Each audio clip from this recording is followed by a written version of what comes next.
turabahaye bwakeye mwege mwese muko murakurikirana ibiganiro byo kuri Kazoza FM ijwi ryo kugwiza umwimbu. Iki ni kiganiro aba boss tuvyuke, ni kiganiro cama kiba kuva ku munsi wa mbere gushika ku munsi wa gatanu kuva isaha mu gatondo gushika isaha 3 zo mu gatondo. Kuri micro muri kumwe na Kreta Kwizera ari karakiremesha, ariko nkuko vyama simba ndije nyene mu buhinga bw'ivyuma ndi kumwe na Tungaraja, ku mihora hwaniro nayo ndi kumwe na Patrick Nkeramihigo, ku yindi mihora hwaniro muri kumwe kuri dukurikirana haba kuri Instagram cyangwa kuri Twitter cyangwa kuri Facebook, naho ndi kumwe na Ilia Lena igira ubuntu. No musi wa gatanu tariki 4 z'ukwezi kw'indwi umwaka wa 2025. Bise ya gatanu madi kumwe n'umumenyereza novuga ko umufatanya bikogwa narenda kimenye ariwe ngo mu coach expert mu byo twita development personnel, no coach agufasha canke adufasha muri kino kiganiro kugira tumenye ingene umuntu ubwiwe yo kwifata mu kugwiza umwimbo mu byarimwo byose mu byari karakora. Ubu nawe sundi ni Gislain Hakizimana. Bonjour monsieur Gislain. Bonjour madame Greta. Comment que ça va? Quand madame karandyohera rimwe rimwe. C'est vrai. Ndavyibuka. OK. Muri yakuye mademoiselle barikuye. Ngo mi dictionnaire. C'est vrai. Je sais pas. Ubunye uvuze mademoiselle ngo uba. Ubu kasuye. Ay umuntu aca yumva ngo Denise. Urungira n'abadamu bose ntibarabimenya. Ubu madame. Kira muri secondaire rero abakobwa ntibarabimenya. Tuma turi bon mademoiselle. Bonjour mademoiselle. Oya, ntimuze sekamera ko bita mademoiselle. Biraheze rero. Mumeze neza. Jenny baza yuko abariko baradukurikirana mumeze neza. Hama n'urukurikirane rw'ibiganiro turamana misozi ya gatanu na Gislain Hakizimana. Tumaze imisi tuvuga ukungene l'équilibre dans la vie d'un boss, ukungene umuntu yiswe umuboss, umuntu yageza ahantu ava kwikorera ivyiwe, ava gukorera abandi, ashingishira hamwe yiwe, aba umuboss gushikaho yangaje abakozi, gushika naho ashiraho abakozi, uca witwa umuboss. Bega umuboss akazi ko kukazi, ubuzima bwo kukazi nibwo bwonyene akeneye kwitaho. Oya, tumaze imisi tubivuga yuko akeneye kwita amagara yiwe, ubuzima bwiwe. Twarabivuze ko kenshi cyane imisi ibiri yose, nibaza yuko muja muvyibuka abasanzwe badukurikirana, abatari bwadukurikirana bari rya mbere murashobora gusubira kuri YouTube canke Facebook ikiganiro mugisangaho munandika aba boss tuvyuke imisi ya gatanu mba ndi kumwe na Gislain. Uno musi tugira tuvuge ico no kwita échouer temporairement. Nibaza ko mu Kirundi no sigura kunanigwa vyifata kibanza, kunanigwa vyifata kibanza. Afana kunanigwa pour du bon canke kunanigwa vyandi uvuga ati umvirize ndahomvye birapfuye birawerekana ubwari. Oya, tugira tuvuge wa muntu atarashika ashaka aguma abona yuko nimba arashaka gushika kuri 2 akiri kuri 1,1, donc uwo ntarananigwa tuvyite échouer temporairement. Lego nta byinshi ndabizi ko ndi umu expert muri ivyo, ariko that's why ndi kumwe na Gislain Hakizimana. Ikibazo ca mbere ni échouer. Mbega umuntu amenya ryari ko akareshuwa? Umuntu amenya ryari yuko ari karananigwa? Mu gihe ukiriko uraraba igicapo c'ivyo warushaka, novuga exactement cyangwa warushaka cyane, ukabona yuko bitaraba nkuko. Akarore no bahereza canke exercice twogira ni gufata akanya imisegonda 5 ukugara amaso ukiyumvira inyenyeri, igicapo c'inyenyeri wowe uri kurabona mu mutwe wawe inyenyeri nziza isa neza. Ugaye amaso urashobora kubona iyo nyenyeri yawe ubona mu mutwe wawe. Uguruye amaso nkakubwira ati yicape rero ku gipapuro, hari ukuntu wicapa ukabona yuko ukuntu wabicapye ni ibintu by'imfata kibanza, si kujye yari imeze mu mutwe wawe. Ndakubwira ati iyi niyo ya nyenyeri yari mu mutwe wawe. Ushoboka to ya hari ukuntu yari nziza mu mutwe, handiko ndagerageza umva usubira umucisha muri ya mirongo usubiramo ucishamo usubira. Donc umenya yuko utarashobora kugira gucapa ya nyenyeri neza, ko representer ya nyenyeri mu gihe uravye ivyari mu mutwe kujye wari kurayibona, kujye wari wifuza. N'igihe uravye ivyo bamaze gushira ku gipapuro, ivyo bamaze gukora yuko atabihuriye cyane gose rero niho ucuga umugerageza ni bya bindi ucuga usubiramo mu bibanza bimwe bice bimwe bisubiramo donc umenya neza rero yuko utarashika hahandi wari ushaka mu gihe ubona igicapo wari ufise mu mutwe yuko kitaraba ico wifuza voilà ntaho kirahurira na realite n'ingene bimeze nico gituma baca bavuga échouer temporairement ego ufite umuntu yumvise échouer umuntu yumvise kunanirwa umengo urananiwe bisanzwe numva umengo ntihari bwagere kuvuga kunaniwe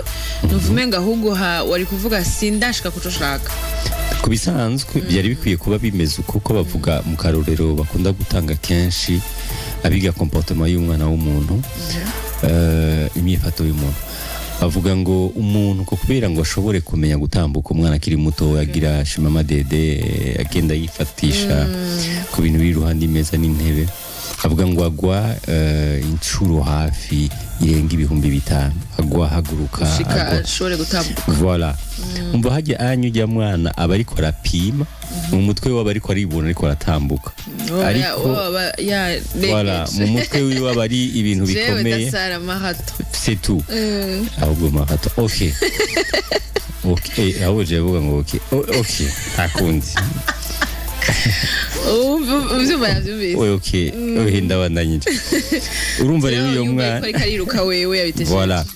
mu mutwe wiwe aba yumva yuko ariko aragira ibiri mu mutwe wiwe ariko uravye urabona yuko agumagwa tanguza igisusu wahaguruka agerageza kandi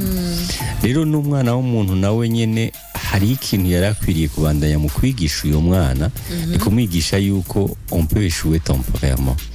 ku rushengero bakwiye kwigisha umuntu yuko ashobora kunanirwa ku kintu ariko ntahagarike iyo exercice cankwe iyo avuga gute iyo nzira barimo ku ishuri baragerageza kubibwira umuntu ariko ntibamubwira yuko yogerageza cagiye berekana yuko aronse échec hacaza deuxième trimestre ukaraba yuko ushobora kwiratrapa ariko kenshi ntitubiganira mu biyago vya education canke vy'indero umuntu ahabwa yuko gerageza abongereza nibo bavuga just do it we gerageza ugire gusa gerageza kuko ni mu kugerageza niho uza kubona aho ugeze hama ushobore kuraba si hari ahantu ho gusubiramo hari ico wokongereza ko me mu bijanye n'urudandazo kenshi ari igihe umuntu acika intege y'ibintu iyo yitwa ngo guhomba vyataye agaciro ko atarabishaka amaproduit ugasanga amatariki arenze batarabigura biri mu butike bikamushavuza canke hakabura ikintu hakabura igitoro babandi bari bamenyere kumanukanira ibintu ntibabizana ukaraba mu butike ugasanga harabuzemo vya vyamwa canke bitoki yarafise kandi ko ndavuga babandi bafise twatundi haba harimo ibintu bitandukanye ibintu birifwe ugasanga uravye gutya anyu ukamubaza ati none biri gute none kumengo hari vide kumengo waho acakubwira ati wapi ngerageje kuraba ingene bimeze wana je ndi mu kuva muri ibi bintu kubera wapi nta umva uko kubivamo kwiwe ni une façon pour lui de dire wapi sindiko ndabona ya nyenyeri nabona nabonye yuko ntazopfa ndayigize myaka 3 ine nzoba ndi umuntu ageze kuri alimentation urumva rero umwana w'umuntu nawe nyene agizwe no kugerageza kubera iyo umwana w'umuntu ariko aragerageza ubwonko bwiwe buriko burasabwa information ijanye n'ivyo bintu nyene ashaka urumva bavuga ngo ivyuzuye mu mutwe wawe nivyo umutima wawe nawo nyene uri urarota uri urakubitira kwa kundi ko kakaririmbo ngo Maria Rosa gisuma cha rugombo umva ngo akiona pombe karoka na dunda umva yarafise ikintu yakunda yarakayoga kuburyo abonye akayoga umutima wiwe watera vya seriye nyene umva n'umuntu afise ico ashaka umutima we gumutera abonye ico kintu naho aba ataragishikira ariko umutima we uramwibusa yuko ca kintu carico wigeze kududubiza voilà niyo motivation ni umuntu rero yarakwiye kuba afise motivation uyo wibutike ayuga iyo butike yiwe avyuse nta motivation azoba gifise ariko tant que agifise iyo butike yiwe avyuka ariko abironderera inyishu avyuka ariyo sengesho afise rero umuntu akwiye kubaho afise iyo ntumbero hama akazaragerageza ku munsi ko Imana iduhereza umunsi ngo kubera dushobore kugira aho tugejeje hama hasigaye habahaye umva rero umuntu bwiyo yarakwiye kumenya yuko mu byo akwiye kwigisha umutima wiwe nabo mu rugo rwiwe nuko ishuwe canke kuyoberwa ikintu ari ibyimfata kibanza kubera ntawe uyoberwa ngo birahereje ukirese avuze ati je ndabihevye umva umuntu ayoberwa avuze ati arabihevye naho bundi umuntu arashobora kugerageza akagerageza kandi uko agerageza nuko ashirako ikindi kintu gishasha uko agerageza ntucugumugira kwa kundi warugira voilà mais umuntu yakwiye kumenya rero yuko satisfaction canke umunezero canke gushika kwiwe n'igihe azoba yashikanye ca kintu yagikoze azosubira kandi tubivuge mu Gifaransa yiyanuye yumva umengo abantu bakomye amashati baragikoza arabavuga ati numva umengo hari ikindi shaka gukora ico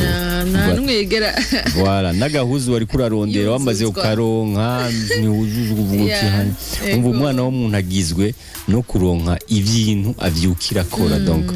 ni biza rero yuko umuntu ashobora kugerageza no muri ibi bihe tuba turiko turacamo bigoye en tant qu'entrepreneur et tout ça ni byiza guma umuntu afise iyo objectif akorera nyene muri iyo objectif yiwe kwa kundi bavuga ngo anatanda yuko inyishu iza kumusanga canke aca mu nzira haza guhura n'iyo nyishu kubera ko umuntu atera intambwe nuko agenda aravaho yarari aja mu yindi barabara rero nico onye twari dushaka kuvuga uyu munsi rero niho tuca dushobora kuraba un peu plus tard ingene amaresultat canke kadufata amaresultat ingene resultat canke ivyo ubona iyo wakoze ibintu dufata akarorero ko umuntu ariko arateka umuceri ariko ateka umuceri yashizemo umunyu hari cagira kakandi bagera kukumviriza baraguhonja kajya anye gafasha umuntu kubera ashobore kuraba yuko kujya yarabishaka ari kujya biriko biraba canke ari kujya biri iyo asanze atamunyu mwinshi ntaca afata isafuriya ngo ndabihebye oya aca afata arongereza swat arashiramo amazi kubera wa munyu ugabanyuke swat arongerezamo umunyu yumva yuko utari mwinshi cyane naho arashobora kuvuga toya reka ndeke baraza kwiyongerera abaza kwigaburira umva n'umuntu nawe birakenewe yuko amenya ati none resultat ziva kuki resultat ziva na maetape atanu tugira tuvuge resultat ziva kubikogwa kuma action action ni ikintu ukoze iyo ukoze ikintu uraronka mbe resultat mu kirundi ni gute baskora inyishu okay inyishu ibibazo cyangwa inyishu okay ni wabivuze donc inyishu y'ibibazo donc inyishu iva kubikogwa kuco wakoze ico wakoze naco nyene urumva kiva kwingene wewe ubona ibintu canke wibona kubera uko ubona ibintu canke ukuntu wibona muri ivyo bintu nivyo bitera utera intambwe ntoya yo gutinya nk'umuntu aja koga amazi yo mu gitondo ya 5h tera intambwe buke voilà timidement akumva umengo hari igihe umuntu akora ibintu tukiri kuri ico gukora igikorwa cyangwa gukora ikintu gupasa l'action hari igihe ugira ikintu timidement uri kurezita uri kuratinya uvuga uti kubera wowe utifitiye confiance cyangwa kubera igicapo ataco fise neza mu mutwe uri kuraduta umengo umva action yawe rero ashobora kuba ari nko kuri 20% mu gihe wari urisanse gutera kuri 100% kubera kezi tuza kuronka nazo nyene zibe z'umuntu yarinze yubahuse donc kurinda no kubahuka biragaragara mu bikorwa byawe canke mu byukoze urumva ibikorwa byacu biva mu kingene twibona donc mu Gifaransa baca bavuga attitude ingene wewe wibona canke ingene wewe wifata canke igicapo ufise ca wewe uri umuntu abo yibona yuko ashoboye aratera intambwe y'umuntu ashoboye ifise assurance nivyandi bavuga ati umuntu yiyemera n'igihe akoze ikintu nabi hari igihe utamutora mu ikosa kubera umengo yagize byo kubera arifitiye confiance cyangwa naho umubwira ngo 1 plus 1 égale 2 Voilà. non égale 3 takubwira ati nukuri gerageza urabe gerageza wowe urabe yuko bishobora urumva barigiye gutera ubwoka avuga uti kamwe mu yubahuse yarinze kandi gushika ngaho onye umuntu akiri wa mbere ni kubera yayubahuse wewe kuruta abandi nico gituma we yashoboye gushika kuri iyo resultat ishobora kuba kumbure abandi bibatera ubwoba kubera urubahuka rero hariho abantu bubahuka mu buzima canke hari igihe umwana w'umuntu nawe nyene shaka kuvuga ngo arabubahuka n'abatubahuka yego twese turubahuka à certain moment de notre vie ariko urumva iyo attitude yo kubahuka iba yavuye ku gicapo dufise mu mutwe wacu niho rero iki gicapo attitude ariyo influence ukuntu ukora ikintu canke upasa à l'action wezita canke ugira rero iyi attitude kenshi bavuga yuko bavuga ngo attitude is everything ariko urumva c'est pas tout iyo ati uko wibona sivyo biba bikwije gusa kubera ibi navyo nyene bifise ico bivako niho nshaka gushika rero kuri iki kindi rero iyi uko wibona igicapo ufise cawe we n'ingene urinda n'ingene wubahuka kiva kuvyumvira ufise mu mutwe des pensées. L'attitude vient des pensées. On va ni R, A, P. Iyi pensée, niyo pensée ni ivyumviro bica mu mutwe wawe. Umva bavuga ngo ku munsi umuntu ashobora kuba afise nk'ivyumviro apana ibicapo ivyumviro aho umuntu ashobora kwiyumvira haracamo hafi ibihumbi 100 canke 300 ica mu mutwe handi urabati bya kantu hajya anye kabaye muri blanco bagasa gute aka kantu nako oya nuko ikora si twebwe biri muri mode automatique nyene ni mode avion iyo yishakira aja muri mode avion ariko naho ni rarement donc hari ivyumviro biguma bicamo ari mbega aka gakoti kantuze yati sinari umva niciyumviro tutegerezwa kugira ico twiyumvire kukaruturazi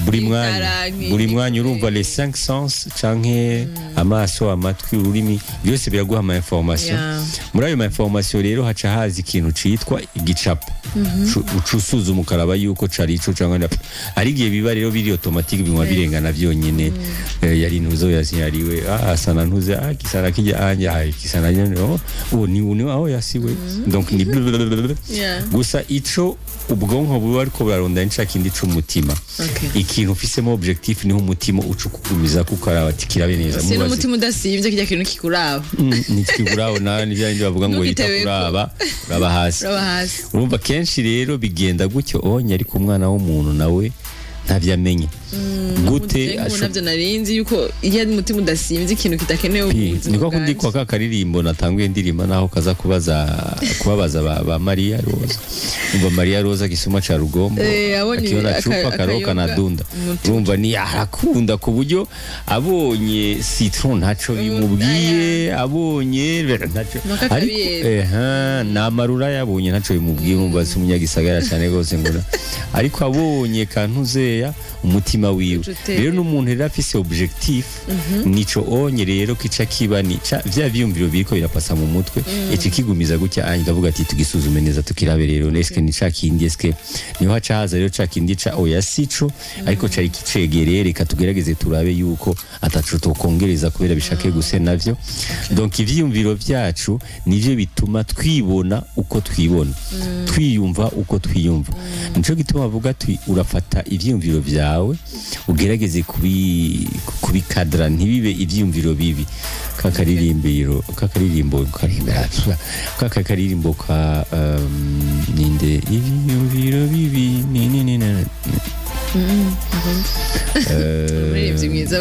apana gato ndabifise mu mutwe usanga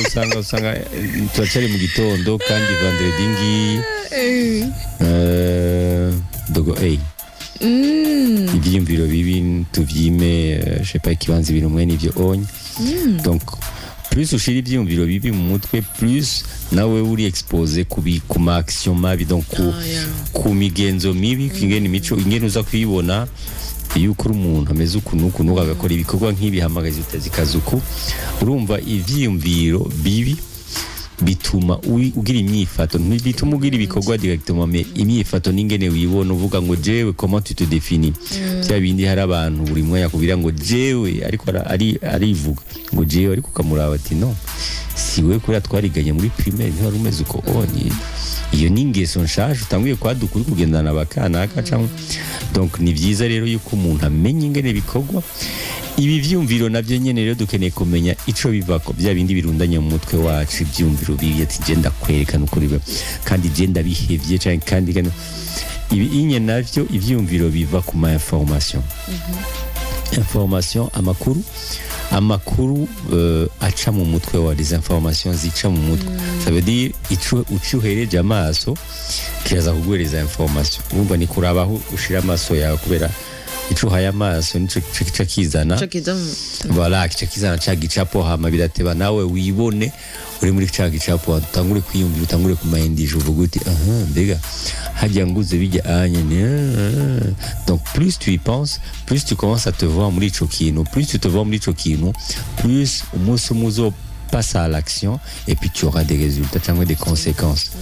rero ni vyiza yuko umuntu rero acagira gutya yuko ama resultat wifuza umuntu wifuza kuba canke ico ushaka gushika ko kironderera information by the way ama resultat nagitoye n'umwimbu c'est vrai que n'umwimbu w'ivyo wakoze donc les résultats voilà umwimbu w'ivyo wakoze nantukora kandika kuri statut yawe uyu munsi quand même kurumva yuko cerveau yabikoze niyumviriye résultat sigura vyinshi hariyo résultat y'ama examen wagize hariyo résultat y'ibikorwa wakoze donc ibikorwa wakoze ukeneye kubona ico wimbuye donc les résultats ok umwimbu w'ivyo wakoze na quelque part vyandisa anya cyo kugwiza umwimbu ndonyo kugwiza resultat ni bon ntawuze rega gutisha bujyanye abari gufasha cerveau kwibuka muri business ndabonye mengo n'umwimbu justement urumva rero umwimbu wifuza gushika ko que ça soit en chiffre ou que ça soit mu bikorwa canke bibe mu bintu gerageza kwanza urondere icyo ushaka namwe ukeneye imashini kuri babandi bakora amasabuni ati nkeneye imashini imeze ukuntu ku munota ikora amasabuni 50 donc tangura kwanza urondera ico gicapo c'ico kintu ari cyo ushaka ati nivyo nshaka amasabuni 50 ku munsi cyangwa ku isaha hamucuja kurondera information rero yayo mamashini ahari urabe yuko hari isa nivyo wifuza kubera ama information ari buunye ku internet n'ahandi hose igihe wamaze kuronka rero information yirundemo rero umva yirabe yumvirize subira kandi ushoboye kwamprima nako gafoto kiyo mashini kagendare kubera cyangwa ushoboye kugira screenshot kuri telefone kubera igihe cyose ushobore kuzura raba turabe uyimetrize mu mutwe wawe umenye ibiciro umenye woyirira ngahe ku bwato ni gute donc ni byiza rero yuko umuntu amenya yuko akwiye kumenya icyo ashaka tout d'abord hama akacarondera ama information ajanye n'ivyo ayo ma information rero niyo acatera rero ivyumviro bizunguruka mu mutwe wawe urumva utaravye ibitakura bumva ntibija mu mutwe wawe ngo bigufate mu mutwe cyane gose bibi ngorane y'ujya pana gwawe wewe ufise ivyawe mu mutwe ni bimwe rero dukwiye kugendana ama information tugiye kugendana aturaba ari mu ndoto zacu umva hari indoto ufise rondera rero ama information ku munsi hama ya resultat uronka izogendirangana na information uronka hari ikinjana kiraho ca kera twavuyemo bavuga yuko ubutunzi yari information no munsi ubutunzi dufise canke ikinjana turimo nikikiri ca information cane gose wapi nico ubushake gushaka ko bushaka kubera byose biri kuri internet ni wewe urabishaka none chagira podcast boum podcasteur ça se dit pas mais bon donc dashaka vraiment kuba mu podcasteur vraiment je wenda bishaka ok biringa onye hariyo ama formation en ligne hariyo ama certificat ama formation certifiée hariho ababigize imyaka n'iyindi babishize gratuitement hariho ama exercice bo guhereza ukoze ku munsi ubigize mu buryo bukurikirana canke buri muri ritme mu minsi 90 ushobora kuba washoboye kugira ama podcast 25 mais ni urabishaka ni urabishaka ikinjana rero turimo nico ikijana turimo kera igihe caba Bill Gates bagitangura information waba yari atari niyo cagiye bavuga ngo information navuga gute hari espionnage industriel donc ukora muri Brarudi canke ukora muri kiinya arashobora kwiba information akaja kuyidandaza kurujya wundi donc mu concurrent soi-disant mais aujourd'hui nuvuga ngo ugiye kudandaza information ku concurrent ko yabiri kuri internet à la limite na ChatGPT irashobora gufasha kubitora umva intelligence artificielle yep voilà ni gute bagira iki niki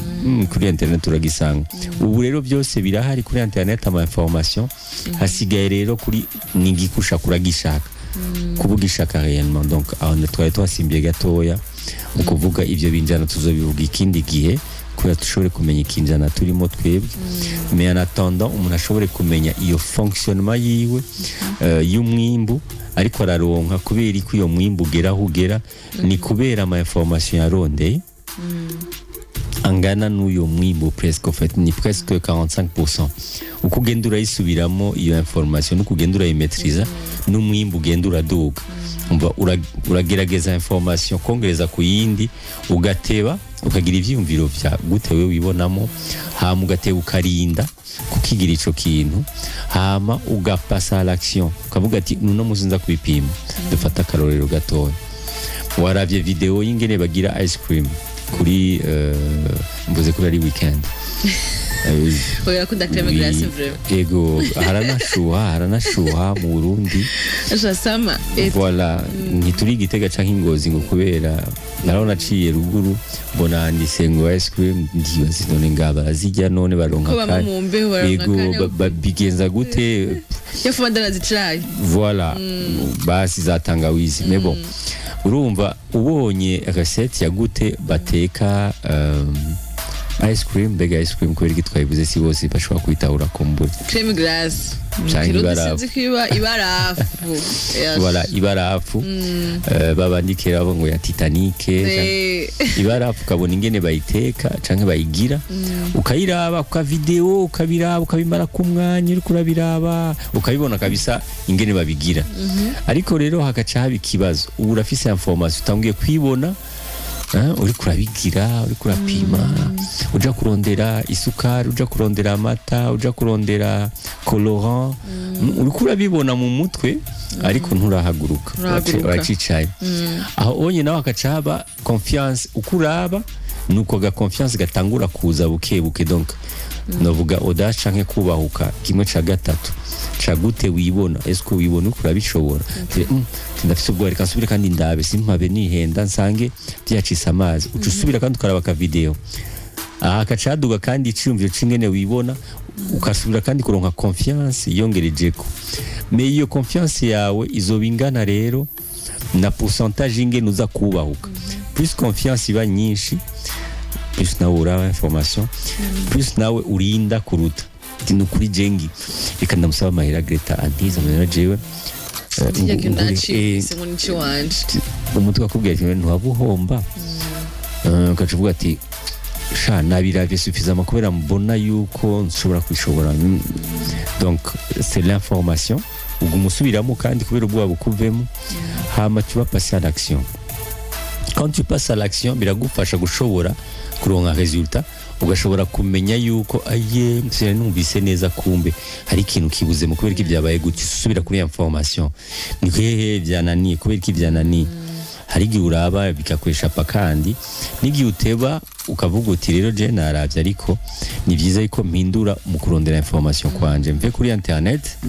nje kurondera wa ndabikora ngaha kuri terrain kubera peut-être yuko nariko ndashira amata we ahora shiramo peut-être amata yabo sico kimwe nayo je ndiko ndashiramo peut-être isuka kuri information voilà tu subira kuri information mu buryo bundi ça veut dire des fois il faut kuva kuri internet ukaja kurondera ubikora kubera we washobora kuca kubwira ati wabikoze gute oya wakoreye kumbabura oya kumbabura hajya uca wongereza iminota 5 ati niho byafiriye ingende rero twatu video tutamara umwanya munini batateka les détails voilà kandi urumva niba bariko baratekera ku makara wo bariko batekera kuri plaque donc nako umuntu akora ngaha hari information acaguha rero iri adapte ukaca kuvuga ati c'est pour ça que j'ai échoué c'est parce que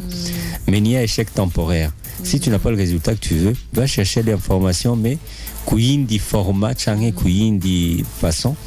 Nuko rero majambo make rero umwimbu wa mwimbu ufise information uravuga ngo urazifise ariko girageza urondere kandi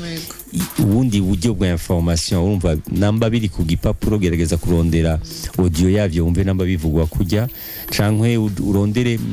akaguka ko kantu namba uhora ukabona kuri internet gusa gerageza uguri barafu y'uyo muntu basi wumve parce que warufise information yivya avuga kuri video donc ni vyiza kurondera ama information aciye muri les 5 sens bivanye n'umwimbo wifuza muri domaine y'ico kintu nambura umurimyi wifuza ibiraya bimeze ukunuku tinukuri murandaba ama video gina nukuri coach nje ndaraba nivyo me genda ku muntu afise umurima musaba uti kadabi ni gute ati ntekera mu mazi novizire kimeze amagaca kubwira akakubaza ati we ni gute ukamubwira ati nukuri urayibona ya video ati ndayibona ingenda yizi iki kiraye ubwoko rero je naragerageje umwimbo wa mbere biranga wa kabiri wanda agaca kubaza ati none wagerageje gute wagize gute akakubwira naho ukacumubwira akakubwira ati ngo ndakwereka akakwereka peut-être yuko hari ukuntu gitera nabi nawe igihe uri kuragitera ku masantimetero atariyo canke musi y'igiti atazuba iboneka urumva agaparti gato yakahese aho wafashe ni musi y'igiti akakubwira ati aho rero we wateye ko muri ya video ntibakubwira ati urabe neza ntushire musi y'igiti voilà donc bakubwira muri sol uteramo etu babubaza ko bigira ubizi voilà ko babeka les détails rero nawe wigihe kuri internet vyanse cyane gose wapimye umwimbo uri kuraronka udasa na information bariko baravuga ati pourtant ndiko ndavyumva ndiko ndagereza kujya nyene hari ahantu biriko bitariko birapasa tera intambwe uje kurondera umuntu yoba ari hafi wewe mbo hafi nshobora kuvuga Tanzania Uganda bivanye n'ivyo wifuza ego donc uyo mwete wawe ku masabuni yawe ku maparfum canke ku makuru kuragira gerageza uve kuri internet uve mu bitabo uje kurondera umuntu ariko arabikora en action voilà uyo muntu ariko arabikora kubera niwe aza kubibona ingene uri kurabikora cakubwira ati yo ni ngaha voilà ni plus ou moins muri yo sens nashaka yuko dushobora kuvuga umwimbu kuyobegwa kudashika ku mwimbu wifuza ariko bibe bimfata kibanza ntubihebere ko ngo je napimye kuri pitansi byaranse narabiravye amasahane yandi ariko no aha ntibimera mu Burundi tumasha bref nturanagerageza mugabo uhirije gutora inyishu ko bidakunda oya yagerageje ariko urumva mu buryo yagerageje umva nta uvuka ngo yuzure ntuze kwa kundi bavuga mana rindindire kandi uyo muganje nasanze nzibigani kuruta ariko bitriste ntaco donc yuzure inkombe umva ni voilà yuzure yose wari inkombe yose ariko ala bon dibaza dafite kubyema ko tavyonze nuko nyine hajya donc ni umuntu kumenya ubwiwe gute bigenda ni ibi bibiri nivyo biprima cyane ibi bibiri automatique ibi biraba automatique mu gihe ibi uri kurabikorera donc rota gira indoto bavuga big dream gira indoto nini ya vise la lune pour tomber dans les étoiles gira indoto nini ku buryo naho ugerageza gatoya basi ya ku gatoya kabe kari gafadika hama urondera ama information ça veut dire upasa yo masaha n'ayandi vendredi prochain tuzovuga ku masaha umuntu akwiye kumara kubera ashobore kuronka information kuri niveau zitandukanye na expertise kuri niveau zitandukanye aho hariho 50 amajana 5 ibihumbi 5 amasaha 50 amasaha amajana 5 amasaha ibihumbi 5 ho ugeze kuri niveau ya gute uyishoboye kwipasa muri iyo information no muri iyo activité ibyo tuzovuga la prochaine fois donc 50 heures 500 heures, 5000 heures kubera ushobore kuba umuntu ageze kuri niveau runaka donc kuri expertise runaka ego imyanya tumara turiko turagerageza amasaha tumara biradushira ku manivo atandukanye donc gute umuntu ashobora gushika ku mwimbu canke kuri resultat ya domaine arimo bivana n'amasaha donc tuzoraba rero kuco bavuga kubijanye n'amasaha. Okay, aho niho nagira justement ndakubaze ati turabibona kenshi cyane rero mu miduga uzibona nka bus irenganye ngo don't give up nimuhagarike banda yamukora ntuhebe mugabo yose hakaba ari abantu bavuga ati urashobora guma wihatira ku kintu kitari cyawe urashobora guma wihatira kuri business itari gwawe umaze kugerageza rimwe kabiri gatatu wasubiye kuri resultat wasubiye kuri information mugabo gusanga ntiwari urisanse kuba umurimyi w'ibirayi ntiwari urisanse kuba umurimyi w'amabarafu ntango uburero nubwo two turavuga hago hari ikindi kintu wewe utazi siko rero ni ryari bon nuko tuzobivuga next time tuzovuga ivy'amasaha mugabo imbere yuko umuntu ariko aratwumviriza avuga ati nzomenya ryari ko ndiko ndeshwa temporairement n'igihe ndiko ndeshwa vya vrai ndabihebe iki kintu vraiment si chwanje business kuko ni gaku uzokumva mu businessman cyangwa mu business woman iyo ico kinakora kwa ico yahereye akubwira ko yahereye ku kliki biranka asubira ikibira ko iki kugira kigereko yagize nk'ibintu nka 10 igihumbi cyane gose ego ni ryari rero amenya itandukaniro riri hagati ya eshwa temporairement no kuri kureshwa vya vrai vyo musivyi wawe uko biri kose urumva uyo muntu ariko arakora akeneye kumenya namba ari ivyiwe canke atari ivyiwe si sa passion ou pas si ari talent yiwe ou pas byose biri mu kugwiza umwimbu gerageza kugwiza umwimbu hamuzobona impamvu bitariko birafata zobona aho ugeza wewe uvuga uti jewe nagejeje ariko nabonye muri uyu mwimba aho nagejeje hari bibiri nabonye binyentereza ibindi ntibindaba urashobora kuba wari muri ivyo onye by'ibiraya etu ugasanga kubirima wewe ntibikwentereza cyane gose kubera birakumena umutwe kandi ntabishaka ariko par contre urashobora kuba wakunze muri iyo process y'ibiraya ushobora kuba wakunze kubidandaza je nabonye yuko nzova ntangura kubigura ababirimye hama voilà mbumudandaje ndabirima reka ndabireka ariko kubera ndabikunda kubidandaza voilà tijecho nasanze nkunda muri iyo process ni kudandaza tisingiye guheba iyi business y'ibi bintu ariko ndahagarise kubirima ngiye kurondera abantu zoza ndabarondera ego nundi nawe avuga ati tuse kwa jewe iyi process yuko ndima hama karondera nkamanuka nkadandaza y'abana wapi jewe nzora ndima ibyo kudandaza je ntabyo nkeneye ndorondera umuntu aza gutora byose andandariza urumva nico onye babandi bakubwira ati mugihe natanguye ngira byose general ndumu generaliste ariko nashise ahantu aho numva yuko muri bijya byose mfashike ibindi ntibyari byanje jewe ibyanje finalement byari ibinyi donc nico onye rero ni nkuko nawe twofata muri Miss Burundi mwaragiye muri iga byinshi byo gutambuka etu mais tu n'as pas choisi kuba mu mannequin tu as choisi aho hatwa donc kuba umuvuzi donc mva ni muri byinshi biri kuri gutoramo kimwe voilà mais muri kijya gihe nariko ndabaforma urashobora kuba ari kuri hatira nawe we gushaka kugira gutya utambe neza ugira gutya byo umva si byose umuntu byashoboye kumubera donc muri byinshi umuntu acara bakavuga ati ibi nibi byanamena umutwe par contre iki charandyoheye umva rero ni byiza gutangura mu generaliste hama progressivement ukagenda uraraba wewe ico wewe ubona umengo iki ndumva ndiko ndavibra ndiko ndagikora cyane numva umengo notangura ndagikorera ubuntu parce que byose hajyanye ni gutangura mu volontaire nutangura uri mu cashman oya wogwiza ibikogo ukagwiza ibyo ugwiza me mu kubitanga uratanga kwanza urabe yuko abantu babikunze hama progressivement bazote bavuga ati rero ushaba ujya wuri mu expert ko twararavye abandi bariko bikora turavye umwanya wo maze ubikora bikora n'ingene ubikora neza ewana reka tugire gutya anya hamwe umunsi umukagwa kuri information ubikora nka wewe amafaranga arihisha bivuga ati urazi rero uko biri ndageze hahandi ho kwiyemera ego tibwa undi bya bintu nkora ku nabonye umugenzi w'umukongomani ibiciragira oya no kuri bravo tinaje ngiye kwiyemera rero kubera usubire kandi kwiyemera ucugaruka kuri information babikora gute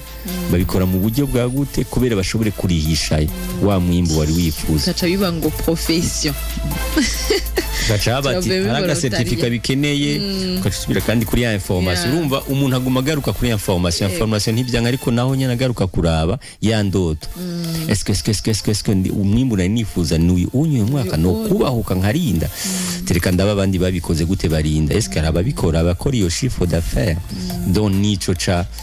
ntutinye yuko uri gukora ibintu umengo biriko birakweshapa byose hari ahantu kimwe muri ivyo byinshi gishobora kuba ari icawe kandi ntawe umenya byose kandi ntawe ushobora byose mbwa turafise twese ikintu turiduwe muri ivyo voilà uriko urakora parfum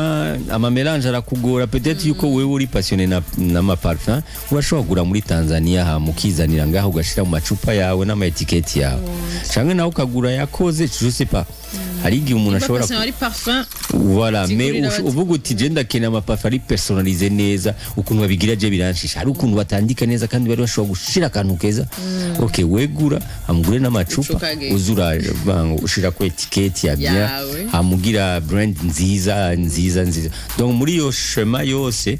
umuntu ntiyo cika intege ngo arabihevye byose tout n'est pas jeté kwa kundi kwa muceri si wose usesa hari icugumana kama ya muba ntucufata ngo terena nimbabura ngo utere umugere byose bisimbuya washobora kumbure gukuramo uyo muceri nayo mazi iyo mbabura ukayigumana ugashirako ikindi kintu amaspaghetti cyangwa ikindi umva ni wewe menya yuko iyo domaine urimo umwanya utawutaye hari ikintu indani ushobora gukuramo kigacika ca kintu cawe kizoguhereza uburyo burengeye ubwo kwibaza. Yes, Gislain katukushimira. Merci beaucoup. Cyacigwa kiryoshe cyane kandi nibaza kugirira akamaro abariko baradukurikirana abariko baratwumviriza yuko waramaze kuja muri business waramaze kwitwa umuntu ndetse gukorera abandi kugira yikorere urumva yuko kunanirwa rimwe kabiri gatatu nibisigura ko wananiwe. Nivyifata kibanza. Nivyifata kibanza. Twagize ikirundi kabisa temporairement. Ego. Umwimbu. Résultat n'umwimbu. Gislain, merci beaucoup. Merci. Tu précises pour la prochaine fois yuko tuzovuga imyanya ituma dutandukanya amanivo donc namba wa ndafise ibihumbi 5 amasaha ibihumbi 5 amara ariko arakora ikintu arafise ukuntu aruta wa undi w'amasaha 50 donc le temps qu'on passe cyangwe uko tugenda turondera information dukorera ko biradutandukanya ku manivo sinzi neza ingene uza kubivuga mu kirundi mais la prochaine fois tuzovuga akanya umara mu kintu yuko ariko gatandukanya abantu namba Cristiano amara amasaha 15 hama sinzi Filippo we wakamara amasaha 3 ya entraînement wa undi quand même amasaha menshi ariho ikintu donc tuzoganira kuri gute umuntu asobora kugwiza umwanya awutumbereza muri ca kintu ciwe yuko ari byo bizoshobora kumufasha gushobora kugira indoto iri clair no gushobora kurondera ama information mu buryo bwose bukwiriye donc kwidisponibiliza ego muravyumva abakunzi b'ikiganiro aba boss tuvyuke co kuwa gatanu abakunzi ba Gislain Hakizimana murumva ivyo tuzovuga kuwa gatanu bibacike kugira mushoguma mugwiza umwimbu reka tumusezere Gislain. Merci beaucoup. Bon weekend. Merci. Turi vendredi. Ego namwe muri ko muradukurikirana ngumane natwe ikiganiro kiracari aba boss tuvyuke tukazoje mu gice ca kabiri aba boss na Kigega bifatikanije na Payeje ariko reka tuje mu bihanyanishwa gato cane hama tugaruke na kirundi mushitsi murakoze.